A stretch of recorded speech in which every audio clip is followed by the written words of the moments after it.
50 years later, I looked back on our firing and I'm still upset. Sit down. A tape was sent to CBS's censors, and within minutes, alarms were going off throughout the building. Instead of the typical lighthearted comedy, the screen displayed something bold. "How are you?" "Oh, I'm fine, thank you." "What was that?" "I'm in the mood for love just because you're close to me." And the network permitted a daring political statement that they had previously prohibited. "All right, you guys, I hired you as decorators because I want Billy the Kid to feel completely at home. I juggle now too, ho ho ho, and then who's next?" 6 days later, the Smothers Brothers Comedy Hour was abruptly cancelled, and there was no. The controversial tape never aired, but its impact was immediate and far-reaching. It sparked a major conflict between creative artists and network censors. This moment altered the direction of free speech on American television. There was no explanation, no press conference, and no final episode. In the 1960s, when the three major networks in America, NBC, ABC, and CBS, controlled TV viewing, families would gather together every evening to watch shows that highlighted the moral of the story. It was a historic event that altered the rules of American broadcasting when they decided to cancel it, and what was on that tape that caused CBS to react strongly. After the war, CBS was the leader in political and cultural values, providing safe, family-friendly shows like Bonanza and Good Evening Ladies and Gentlemen Tonight live from New York. The Ed Sullivan Show contrasted with the anti-war sentiment as the counterculture and youth movement grew. Popular CBS recognized that it needed a new approach to attract younger viewers. The Smothers Brothers Comedy Hour was born out of a need to compete with NBC's powerful Sunday night shows, particularly Bonanza Tom and Dick Smothers, who were well known for their smart brother, dumb brother act. Nothing funny in this "Hey boys, we are through censoring your show." When the show began on February 5, 1967, it used a standard variety format with musical acts, lighthearted jokes, and other entertainment. It also seemed like a good choice for CBS because they could update the variety show format without creating controversy. Mild humor, but Tom Smothers had a different plan. He didn't want the show to be merely entertaining. Instead, he wanted to use humor to address social issues and political themes. At first, the content seemed innocent, but as CBS concentrated on ratings, Tom saw an opportunity to directly address important issues. Dick Smothers didn't oppose this change, but he was cautious and served as a moderator, softening Tom's more outspoken remarks. The change occurred gradually enough that CBS wasn't alarmed, but it was obvious enough for viewers to notice that folk singer and anti-war icon Pete Seeger was among the first. In addition to prominent visitors, the show included younger writers involved in political issues like Harry Belafonte, Joan Baez, Jefferson Airplane, and The Who. These musical performances weren't merely for amusement, they conveyed powerful messages about war, injustice, and freedom. Although the show still featured music, dialogue, and comedy, the tone and goal significantly changed as Steve Martin and Mason Williams' humorous sketches began to transform into scathing satire and lighthearted folk songs interspersed with fictitious arguments about topics like military action, religion, and civil rights. College campuses found the show to be a powerful voice for representation on television, and students quoted lines from it, making them popular trends. However, parents and local stations in the South saw an increase in the show's popularity, particularly among viewers between the ages of 18 and 25, indicating that the younger generation wanted more honesty. Complained in letters about the show's content, but CBS continued to air it because its ratings were higher than expected. Behind the scenes, CBS executives felt they were losing control of the show, and Tom Smothers refused to change any lines he believed were crucial to the message. Episodes were frequently re-edited. The second season began with high expectations from both the audience and the show's creators. The Smothers Brothers Comedy Hour had evolved from a standard comedy show into a distinctive television channel that covered subjects that most networks avoided. Both before and after they aired or sent out late, the show continued to air weekly, posing new challenges for CBS. CBS was willing to take chances as long as the content didn't go too far, but Tom Smothers' perception of what was appropriate evolved over time. Musical segments frequently pushed these boundaries even further. Jefferson Airplane played a song alluding to psychedelic experiences and My generation's performance was so erratic that Joan Baez caused controversy by performing a song for her husband, who was incarcerated for refusing to serve in the military, even though CBS did not disclose this information during the broadcast. The comedy portions of the show began to criticize comedian Pat Polson, who was featured in the mainstream media, who served as a satirical presidential candidate and was employed for the editorial department. His amusing speeches ridiculed political norms with phrases like, "If elected, I will build more potholes," to challenge the patience of voters. Although it was comical, the satire brought attention to genuine public ire with. However, David Steinberg caused the most controversy with CBS with his satirical pieces, which began in late 1968 and mimicked church sermons. In one sketch from October 1968, he mixed religious themes with political criticism, and his acerbic tone infuriated many CBS stations, who chose not to air the. Within a week, the public's response to the segment was mixed, with students writing down Steinberg's quotes in their notebooks, bootleg video stores selling banned clips, and college newspapers publishing analyses of the show. For many young Americans, it was the only program that reflected their reality, and as its popularity grew, CBS grew increasingly uneasy with the network's censorship. CBS demanded that every episode be submitted for approval 10 days ahead of schedule, and Smothers deliberately missed deadlines, delaying post-production to preserve the original scripts. The conflict between the creative team and CBS executives also grew more intense, making the backstage conflict became clearer, and CBS began closely examining every script and guest appearance, including Dick's Smothers. Despite his frequent disagreements with Tom's decisions, he tried to maintain objectivity and kept his criticism to himself because Dick believed that keeping the show airing was crucial, while Tom focused on conveying the message regardless of the. When David Steinberg returned with a section that was quite direct and political, CBS believed it had gone too far. By early 1969, CBS was losing patience, officials were searching for new possibilities, Southern affiliates were considering canceling the show, and sponsors were growing increasingly concerned. In early April 1969, the production of Smothers Brothers Comedy Hour proceeded, but it was evidently coming to an end. The episode, which was named Forbidden Lecture, had a significant element because the show's authors were aware that David Steinberg had returned with a new sermon. The segment was set up simply like a church with a spotlight on the pulpit, and despite CBS's warning that bringing Steinberg back after last year's controversy could seriously harm the show, Tom Smothers chose to include him. Steinberg appeared in a rabbi's outfit and led the audience in less than 5 minutes from the biblical figure of Moses to A. In Steinberg's depiction of Moses, a contemporary anti-war protester, Moses was not selected by God to lead the Israelites but rather followed his conscience and was inspired by young people who refused to fight in an unjust war.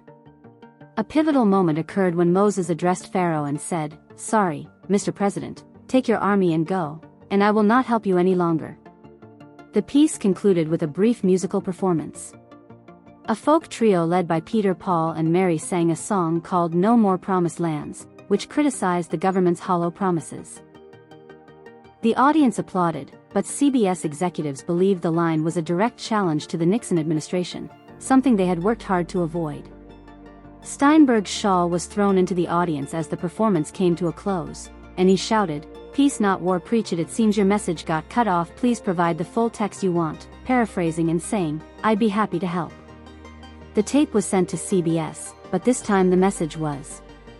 Tom Smothers disagreed, claiming that the tape was delivered to the Hollywood censors on time, and that the issue stemmed from CBS's New York office, where the review process had been slower than usual during internal discussions with CBS executives. Airing was halted shortly after CBS claimed that the show missed its review deadline, which violated its production agreement. Following William Paley's request for the Steinberg segment, the episode was entirely cut out of the schedule so that it could not air on April 4, 1969. CBS formally canceled the Smothers Brothers Comedy Hour without informing the public or alerting viewers, and the following week, in addition to CBS's censorship, illegal copies of the banned episode circulated, and student publications and youth magazines shared their thoughts on the safer rural comedy hi-ha. However, despite the controversial episode never airing in the US, a version was broadcast by CTV in Canada.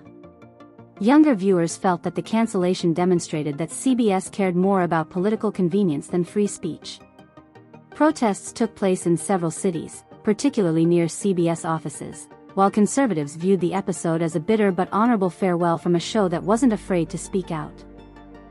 Organizations praised CBS' decision, stating that it was crucial for upholding public decency.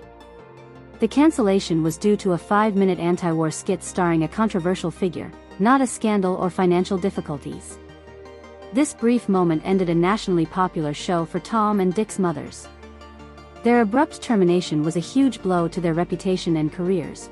They were banned from television for years, and chances for national broadcasts vanished almost immediately. Tom soon gained a reputation as being too controversial to hire and was viewed as a risky choice for any network, despite Dick's more reserved demeanor. Every opportunity they had in the television industry was abruptly lost due to the image of a contentious show, and in the meantime, a lawsuit was being quietly filed behind the scenes by the Smothers brothers against CBS for breach of contract, alleging that the show's cancellation was caused by delayed episodes was only a pretext. The case took nearly 4 years, and in 1973 the court ruled in their favor, ordering CBS to pay more than $770,000 for breaking the co-production agreement. However, winning the case did not enhance their standing in the industry during this difficult period, and Tom and Dick's relationship was. Although they disagreed, they remained close and continued to perform live, even though they were no longer on television. Dick stated in interviews that he didn't entirely agree with Tom's strict approach and that he believed the show could have continued and had a greater impact if they had made some concessions. Young producers in the entertainment industry, such as Laura Michaels, who later founded Saturday Night Live, saw the cancellation of their show in small theaters as a reminder of the boundaries of artistic freedom when negotiating network power. Michaels once said that although Smothers Brothers SNL is seen as a symbol of censorship, some of its segments were shared as underground collectibles, particularly among students. Despite this, the show became a groundbreaking example of combining entertainment with political discussion, impacting not only television but also inspiring many comedians and artists. Public perception of the Smothers brothers and their show changed in 2008 after Tom Smothers received an honorary Emmy for his speech, almost 40 years after the show's conclusion. Additionally, independent artists discovered some of the sketches that CBS rejected in the personal collections of former writers, underscoring the idea of creative suppression over time. "Peace is harder than war," he declared after winning. Both brothers received the acclaim they were due outside of the entertainment industry in 2010 when they were inducted into the Television Academy Hall of Fame. Their tale is now included in the greater history of free expression in America. In the early 1970s, Tom and Dick were. Their inclusion demonstrated that their show had genuinely angered the government, which is unusual for a TV program, and in 2022 all of their stored scripts, recordings, and never-aired content were delivered to UC. Despite being declared enemies by the Nixon administration, they did not face the same blowback as certain politicians. The digitization of these materials is expected to alter the way the show's legacy is perceived, particularly among young people who are unaware of the period of protest television when Tom Smothers died in Santa Barbara, where the public and researchers were first able to view documents that CBS had previously ordered to be destroyed. With snippets from his program, vintage photographs, and tributes from well-known comedians Stephen Colbert, John Oliver, and Sarah Silverman, social media were extremely active in late 2023. They remembered him not only as a historical figure but also as someone whose influence is surprisingly gaining attention again thanks to the internet. Originally shared on VHS tapes by college students, the episodes are now accessible online and are rapidly spreading on YouTube, Reddit, TikTok, and other video platforms. The phrase, "Mom," is still felt in comedy today, during a period when American TV was becoming bolder and more direct. A clip from Patson's fictional 1968 campaign, in which he humorously promised to fix every issue by simply waiting, has become popular again in today's politics. Previously deemed too risky, the phrase, "always liked you best," has been revived and is now the basis for numerous memes and humorous parodies. Researchers and students at UC Santa Barbara are currently studying archives, and filmmakers are showcasing unreleased footage, handwritten notes by Tom Smothers, cut sketches, and letters about CBS's reactions. This comeback is not just about looking back with nostalgia. It's also a long overdue recognition of a show that was way ahead of its time. Draw attention to the strict censorship the program faced by arranging exhibits that allow viewers to see not only the completed episodes but also the challenges that went into making each scene on screen. Contemporary comedians like John Oliver, Trevor Noah, and Hassan Minhaj have all recognized the influence of the Smothers Brothers Comedy Hour, influencing their work not because of its structure but rather because it demonstrated that comedy could address reality and spark significant conversations at press conferences. Although the show is no longer broadcast, its legacy endures in its quotes, imagery, and resilient spirit when the Smothers Brothers Comedy Hour's message remains bold and relevant today. The show never claimed to be iconic, rather, its status was earned through its influence on audiences, networks, politicians, and society. The Forbidden Sermon was rerun at the New York Television Festival, where a younger audience watched an episode that had been banned in 1969. Do you think the Smothers Brothers Comedy Hour is still relevant today? If so, please share your opinions in the comments below. Silenced for challenging the status quo, it now serves as a powerful example of how television can be bold and push boundaries. What would it mean if a show like this was broadcast? And don't forget to like and show this video to anyone who is interested about the history of freedom of expression on television and its influence on the impact of humor that aggressively tackles problems.